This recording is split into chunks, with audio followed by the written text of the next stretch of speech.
Drawing from this 2004 edited volume by Nikos Passos and Neva Goodwin, Legal, But It Ain't Right, and using the state licensed market for antiquities in Israel as a lens, I want to examine legal versus right, quirks of law, and the damaging effects of demand for archaeological objects, and maybe some possible ways to mitigate harm. In the introduction to their edited volume, Passos and Goodwin suggests, quote, "There is a common assumption that if an industry is legal, it's basically benign and beneficial to society. I would suggest that this notion conceals the undesirable negative externalities associated with the legal enterprise. Negative externalities occur when the consumption of production of a good causes a harmful effect to a third party. Harmful effects associated with the antiquities trade may include landscape and object destruction, which may in turn affect tourism. Also, an inability to reconstruct the past and local communities divorced from their heritage.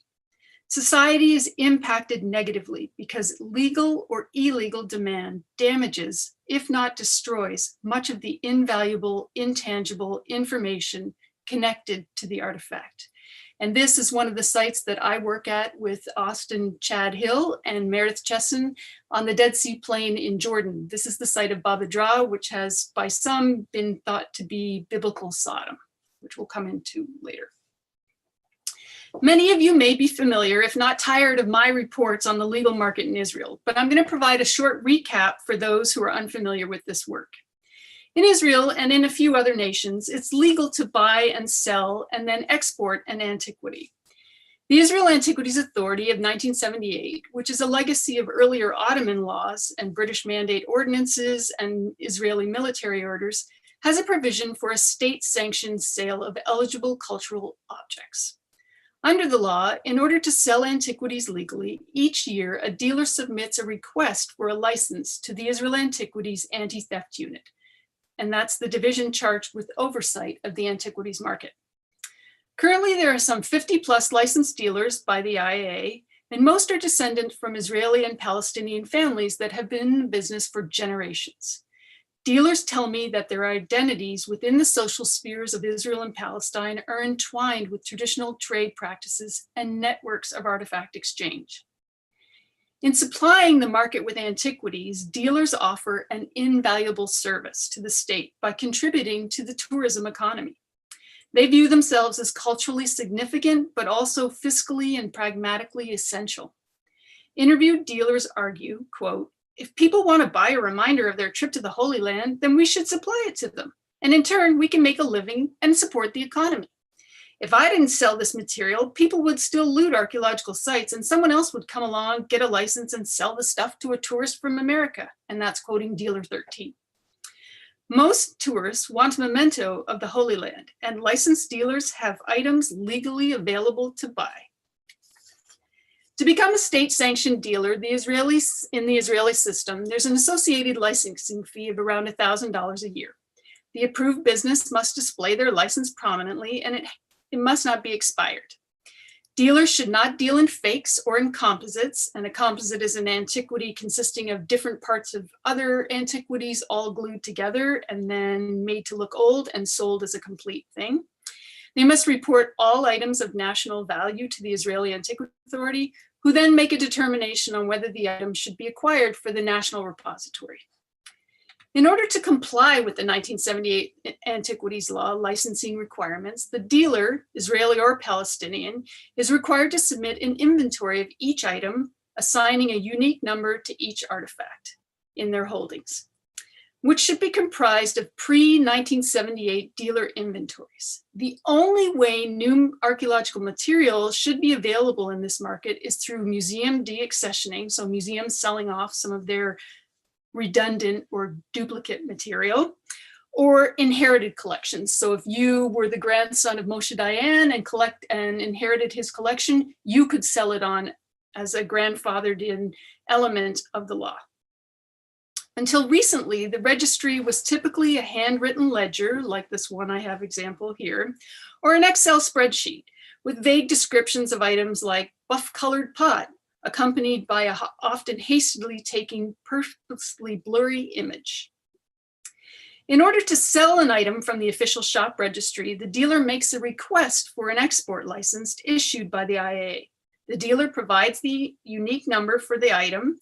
The IAA checks the registry, crosses off the item's number, and issues the export permit. The dealer provides the buyer with the artifact and the associated export license, so the object can leave the shop and perhaps the country, legally exported. But here's where the tale grows a bit murky. Due to a very poorly worded section of the 1978 law, the onus is on the buyer to ask the dealer for the export permit. There's no stipulation in the law requiring dealers to provide an export license. Buyers visiting a licensed shop are mainly concerned with questions of authenticity.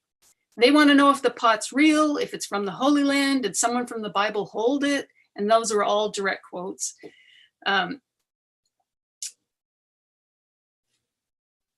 They assume because they're making the purchase in a state licensed shop, they're required to do nothing further as part of the transaction. Unclear in the process is the need for an export license to take the artifact outside of the country. If the tourist doesn't ask for the license, the dealer doesn't have to offer one, and the artifact might leave the shop without any real record of the sale because the Israel Antiquities Authority was never contacted with a request for an export license. If there's no request for the export license and no record of the sale, the original inventory number can be reused for a similar buff-colored pot, which is why a blurry photo and a vague description of the pot are very useful. The description and photograph are generic enough for use with almost any similarly looted object. Through this exchange of registry numbers, recently looted or stolen material is laundered and enters the supposedly closed Israeli market. Illegal material appears in the legal market through a quirk in the law, to quote noted cultural heritage law expert Patty Gerstenbluth. In her 2004 paper on licit and illicit trade in antiquities, Gerstenbluth outlines a series of quirks existing in national and international legal regimes that allow for laundering scenarios just as described. This type of quirk is not limited to Israel, and it also has allowed for looted or stolen material from other parts of the region to enter the market. Some of the best sellers are Egyptian material and Mesopotamian material. In order to tighten this laundering quirk in the 1978 law, in 2016, the IAA instituted additional licensing guidelines, which now compel all licensed dealers to allocate a unique identification number and associated picture for each artifact, which is now stored in a national electronic database. Requiring an attached digital image to an individual registry number should make it more difficult to launder newly excavated pieces with ambiguous descriptions and fuzzy images. Under this additional regulation, when a licensed dealer sells an object, it must be erased from the digital record of the seller's register, which is connected to the national database, thus buttressing what has otherwise been a system of quirks. When most countries have banned or curtailed the trade, why is it still legal to buy and sell artifacts in Israel? Since the enactment of the 1978 law, there have been movements to tighten the controls on the sale of antiquities. But the dealer and collecting lobby is wealthy, influential, and very vocal. In their introduction to the edited volume on the harmful consequences of legal industries, Passos and Goodwin assert, quote, "While often the main reason why such practices remain legal and accepted by society is that industries mobilize financial and other resources to avoid stricter regulation. Tourism plays a significant role in the regional economy, and individual tourists buying antiquities in the legal market is an integral element of this economy." And I encourage you to see the paper by David Ilan and colleagues for statistics associated with the low-end consumption of everyday items like oil lamps. It is the bulk of this trade. With both Palestinian and Israeli licensed dealers, there's bipartisan support from local businesses to maintain the current configuration of trade. A law authorizing a state-sanctioned trade that exists in Israel is due to the efforts of Israeli politicians like Moshe Dayan and Teddy Kolik, who was once the mayor of Jerusalem. and other prominent Palestinian families like the Baidoons and the Barakats, all of whom give primacy of the human right to free enterprise over the notion of heritage as a commons. Eitan Klein, who's the deputy director of the anti-theft unit at the Israel Antiquities Authority, suggests, quote, forbidding commerce in antiquities in Israel would cause a conflict with the constitutional right of freedom of commerce, end quote. An issue already taken up by the Israeli parliament. Quote, it's in my blood, it's in the blood of my grandfather, and it's in the blood of my son, stated dealer 12 when asked about alternative career choices. Various dealers, 3, 12, 19, 22, and 25, emphasize their lifelong connection to the trade in antiquities, avowing that it's their identity. They know nothing else, and they have no idea what they'd do if their livelihood was taken away from them. Quote, we're merely meeting the demand, not creating it, said dealer 8. There exists an intractable divide. It's the legal right to sell, and what is right and just for sites, objects, and local communities. Any sale of antiquities, even legal, results in the regrettable commodification of the past, which is antithetical to the protection of cultural heritage. There's a consensus that a legal industry is benign and beneficial, but as Passas and Goodwin argue, quote, society may be negatively affected by allowing certain operations and practices to continue, end quote. While rooted in legal precedent and historically entrenched, the act of selling artifacts in Israel has a direct negative effect on the archaeological landscape and loss of history, a loss experienced locally, regionally, and internationally. There's a causal relationship between demand for archaeological material and the looting of archaeological sites to meet that demand. Quote, if a tourist comes into my store and wants to buy a figurine from the Iron II period and I don't have one, I ask some of my fellow shopkeepers. If they don't have one, I call my middleman in Hebron to ask if he has any in his storeroom. Within days, I have one in my shop. I don't ask too many questions, but I do ask for the location of the find because lots of tourists want to know the name of the archaeological site that the figurine came from. And that's quoting dealer 7. I get catalogs, quote, from the major auction houses. I check eBay and I monitor what's selling. Right now, inscriptions are hot. Anything with an inscription is a good seller. But I don't have many pieces. I'm always on the lookout for a good inscription. I make sure that my contacts in the territories know that I can easily move inscriptions. And that's quoting dealer 27.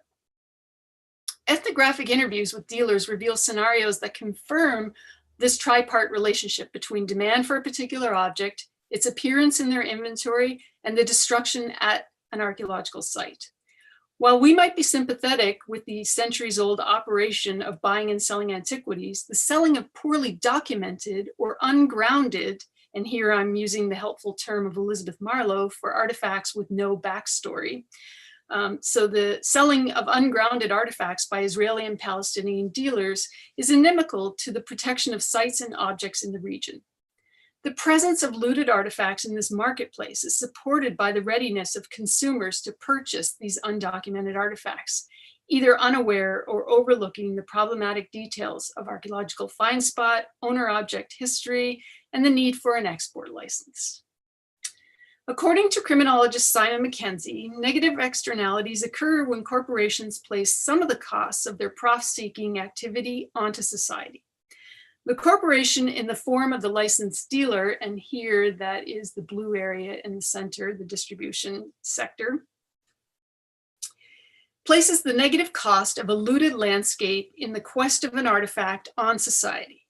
Buyers at the top of the pyramid are rarely, if ever, aware of the negative externality of a ravaged looted landscape, of a ravaged archaeological landscape. And each one of these green dots is a looted tomb at the early Bronze 1A site of Feifa on the Dead Sea Plain in Jordan. So these holes are created by the actors at the bottom of the pyramid, and these artifacts pass through these various hands, cross borders, and undergo the laundering process on the way to the eventual sale in the licensed shop, where individuals and institutions who may or may not be aware of the potential checkered past make their purchase. The economic transaction of selling a looted or stolen artifact results in the negative outcome of a population's inability to access their past. Objects are rarely, if ever, seen again in the area from which they originated.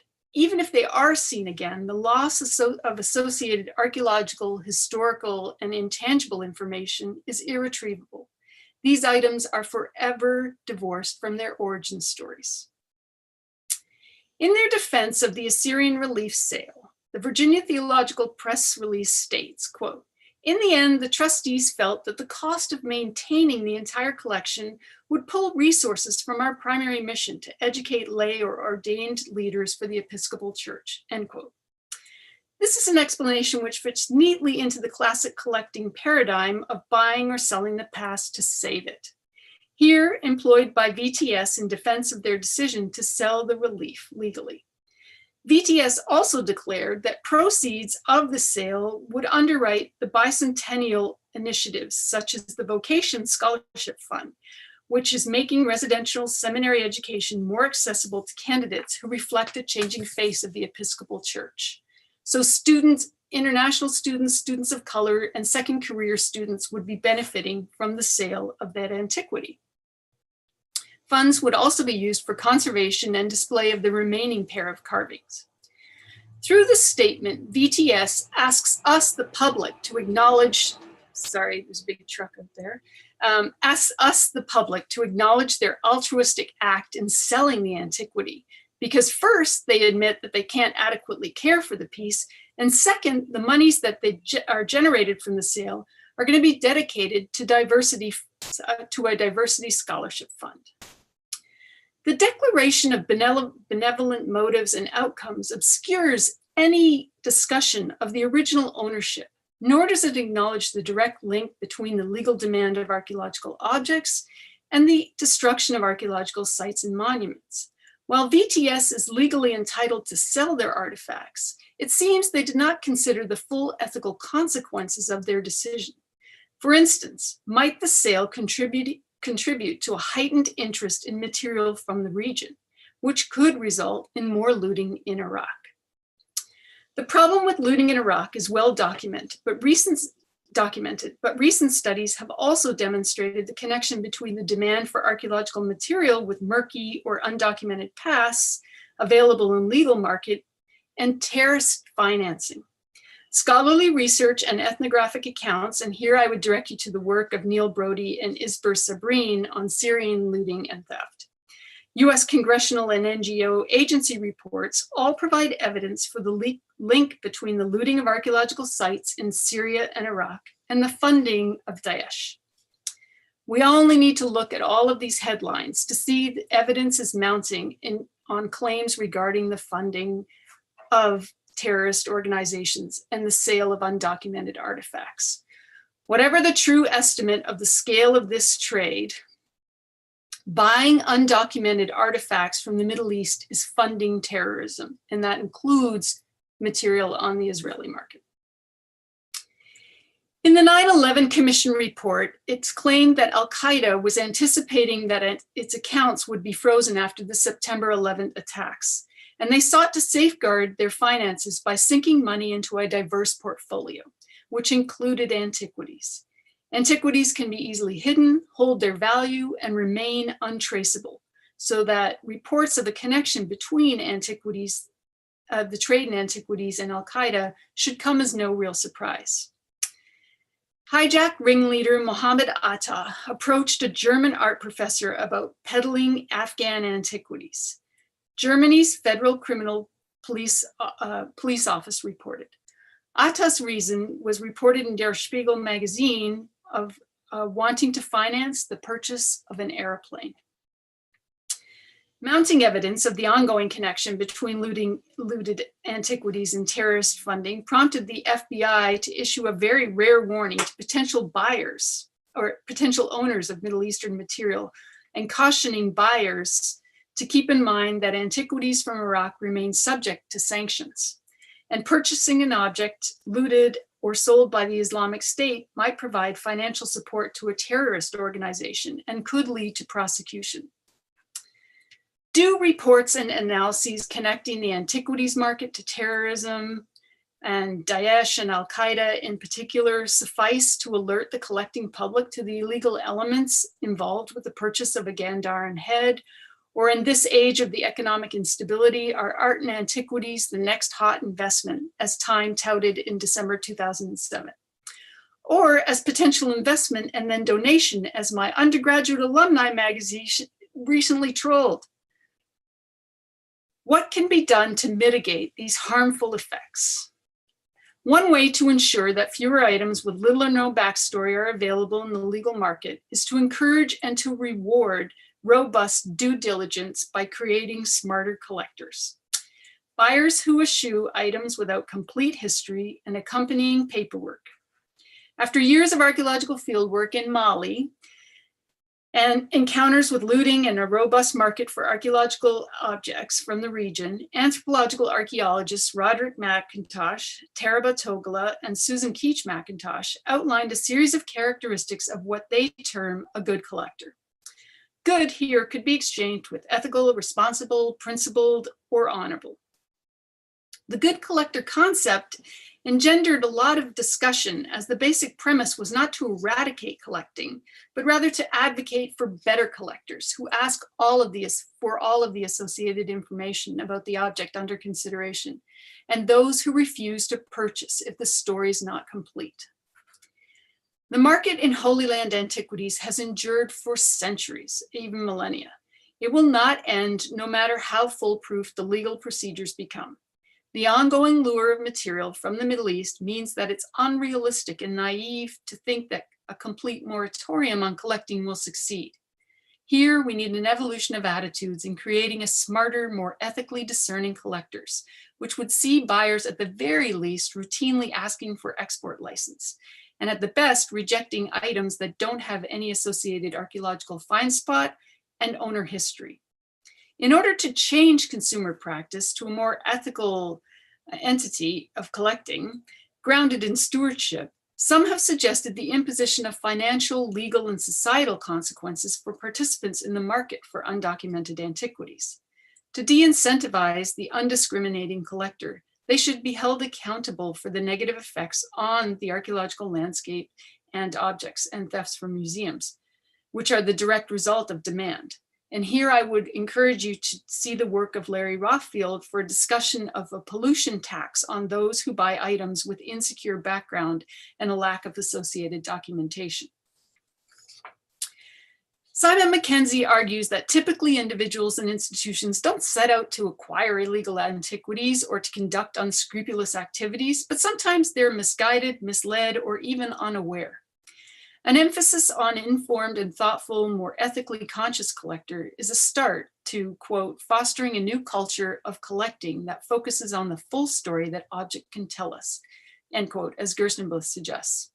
In order to diminish the negative externalities that are the result of ill-informed demand, a good or smarter collector and a more ethical collector, individual or institutional, who understands the ramifications of collecting is necessary. The smarter collector should be the new paradigm for object acquisition. Ethically discerning collectors would demand transparency and information from sellers, although admittedly, this is only one element of the larger issue of amending a law with quirks like the Israeli 1978 law, and a business model where illegal items are routinely laundered and made legally available for sale. By the time a visitor encounters a vessel in a shop in the Israeli market with the assigned registry number, the pot has changed hands many times, crossed an international border, and changed identities as part of the laundering process. It's now legitimately available for purchase. It's legal for the average tourist to buy and export the object from the licensed shop in Jerusalem. It's legal, but what's not right is the resultant pillaged landscape destroyed in the quest for this saleable artifact. Also, the lack of due diligence is not right. Perhaps the buyer asked about the archaeological find spot, which the dealer could easily create, but perhaps they didn't ask how or when it was recovered. Undiscriminating demand, that is, buying without asking for all of the complete backstory or not requesting an export license, And there is also where another loophole is in this situation, because in only one place where I have interviewed people is there a sign saying in a licensed shop, ask us for an export license. And in only one of the current guidebooks, the Blue Guide by Kay Pragg, does it say, if you're going to buy an antiquity in the licensed shop in Israel, make sure you get an export license. So all of this has an unintended but significant significant consequences. Society is harmed by the ongoing destruction of archaeological landscape through illegal excavation in search of commercial items for the market. All right, so let's recap in our consideration of legal versus right and the mitigation of harmful consequences. And we do this with an eye towards eliminating unregulated activities in the antiquities market. We need smarter collectors.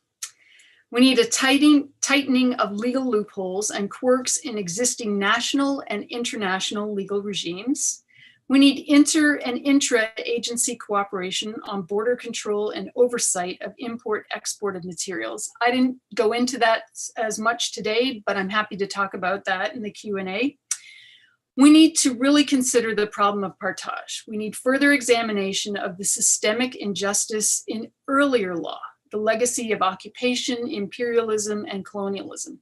And that's actually, while I'm a fellow at the Center for Ethics, that's one of the things I'm looking at, the problem of partage. And then we really need to think about how we can be better communicators about the direct link between demand, both legal and illegal, for archaeological artifacts and the destruction of archaeological objects, sites, and monuments. It's pretty sobering to have that tie to terrorism, but I'm not sure we're getting the word out as broadly as we could be.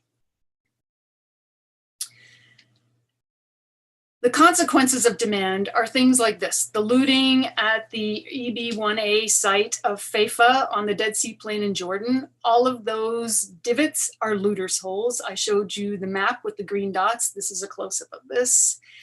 But more importantly is our ancient ancestors scattered on the site of Faifa, because the looters don't want the humans, they just want the grave goods that are buried with these ancient ancestors. So in none of the press releases and available Virginia Theological Seminary documentation of the consultations around the sale of this Neo-Assyrian relief, was there any mention of the possible repatriation to the country of origin, Iraq? Once the sale was announced, a GoFundMe campaign was mounted to raise funds to buy the relief for the people of Iraq, and perhaps to sway public opinion against the sale. But the campaign was unsuccessful and the sale went ahead. There was a lot of bad press after the sale, including this hashtag stolen artifact of the day, where it was the Neo-Assyrian relief. But people continue to be denied access to their past. The sale of artifacts is legal, and there are undesirable consequences and quirks that aren't right. I want to offer my thanks because my work relies on the kindness of strangers, and I'm indebted to the many people who've spoken to me over the years. I must also take this moment to thank the Israel Antiquities Authority, the Palestine Department of Archaeology and Cultural Heritage, and the Jordanian Department of Antiquities, who have all been incredibly supportive of this research.